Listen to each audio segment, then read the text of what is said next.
ತಾಲೂಕಿನ ಹೂಲಿಕುಂಟೆ ಹೋಬಳಿಯ ಕಾಡುಗೊಲ್ಲ ಬಂಧುಗಳು ಹಾಗೂ ಅಭಿಮಾನಿಗಳಿಂದ ಬರಗೂರಿನಲ್ಲಿ ಕಾಡುಗೊಲ್ಲ ಅಭಿವೃದ್ಧಿ ನಿಗಮ ನೂತನ ಅಧ್ಯಕ್ಷ ಹಾರೋಗೆರೆ ಮಹೇಶ್ ಅವರಿಗೆ ಅಭಿನಂದನಾ ಸಮಾರಂಭ ನಡೆಯಿತು.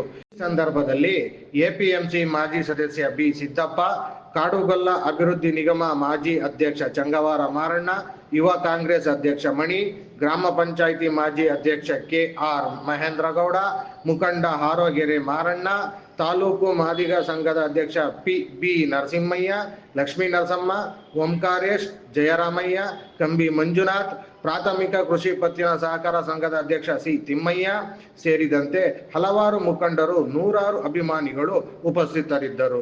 ನನ್ನ ತಾಯಿಗೆ ಹೇಳ್ತೀನಿ, ಇವತ್ತು ನಮ್ಮ ಅಮ್ಮನಿಗೆ ಇವತ್ತು ಅವ್ರಿಗೆ ಗೊತ್ತಿಲ್ಲ, ಇವತ್ತು ಹೇಳ್ತೀನಿ ಕೇಳಿ.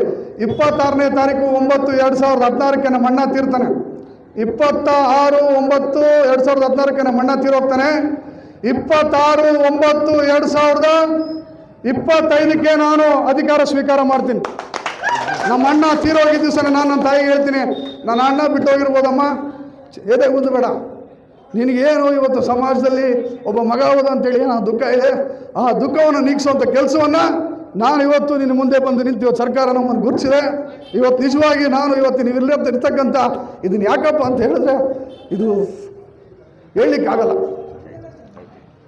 ಆದುದರಿಂದ ಎಲ್ಲ ಅನೇಕ ಜನ ಎಲ್ಲ ಹಿರಿಯರ ಒಂದು ಆಶೀರ್ವಾದ ಅದು ನೋಡಿ, ನಮ್ಮ ಅಣ್ಣ ತೀರೋಗಿದ್ದ ದಿವಸನೇ ನನಗೆ ಆ ಒಂದು ಅವಕಾಶ.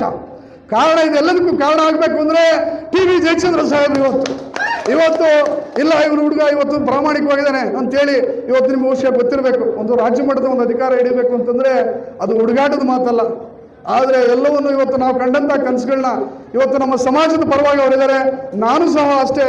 ಎಂತಹ ಸಂದರ್ಭದಲ್ಲಿ ನೀವು ಕರೆ ಮಾಡಿ ದಯಮಾಡಿ ಬರೀ ನಾನು ಒಂದು ಸಮಾಜ ಅಲ್ಲ, ಇಲ್ಲಿರ್ತಕ್ಕಂಥ ನಮ್ಮ ಊರಿನಿಂದ ನಮ್ಮ ಆಂಜನಪ್ಪ ಇರ್ಬೋದು, ಅನೇಕ ಉಪಮುಖ್ಯಮಂತ್ರಿಗಳಾಗಿರ್ತಕ್ಕಂಥ DK ಶಿವಕುಮಾರ್ ಸಾಹೇಬರು ಮತ್ತು ನಮ್ಮ TV ಜಯಚಂದ್ರ ಸಾಹೇಬರು, ಜಿಲ್ಲಾ ಉಸ್ತುವಾರಿಗಳು ಮಂತ್ರಿಗಳಾಗಿರ್ತಕ್ಕಂಥ ಪರಮೇಶ್ವರ್ ಸಾಹೇಬರು, ರಾಜಣ್ಣವರು, ಷಡಾಕ್ಷರಿಯರವರು, ವೆಂಕಟೇಶ್ರವರು, ಪಕ್ಕದ ನಮ್ಮ ಜಿಲ್ಲೆಯಾಗಿರ್ತಕ್ಕಂಥ ಸುಧಾಕರ್ ಅವರು ಮತ್ತು ನನ್ನ ಎಲ್ಲ ಹಿಂದುಳಿದ ವರ್ಗದ ಮಂತ್ರಿಗಳಾಗಿರ್ತಕ್ಕಂಥ ಶಿವರಾಜ್ ತಂಗಡಗಿರವರ ಎಲ್ಲರ ಒಂದು ಮಾರ್ಗದರ್ಶನದಂತೆ, ಅವರ ಆದೇಶದಂತೆ ಎಷ್ಟು ಸಾಧ್ಯನೋ ಪ್ರತಿಯೊಂದು ಮನೆಗೆ ಒಂದು ಸೇವೆ ತಲುಪಿಸೋ ನಿಟ್ಟಿನಲ್ಲಿ ನಾನು ನಿಮ್ಮ ಮನೆ ಮಗನಾಗಿ ನಾನು ಕೆಲಸ ಮಾಡ್ತೀನಿ.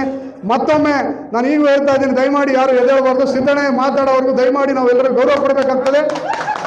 ಇವತ್ತು ಅವರ ಒಂದು ಮಾತುಗಳನ್ನ ಕೇಳಿದ ಮೇಲೆ ನೀವು ನಮಗೆ ಒಂದು ಸನ್ಮಾನ ಇರ್ಬೋದು, ಇನ್ನೊಂದು ಮತ್ತೊಂದು.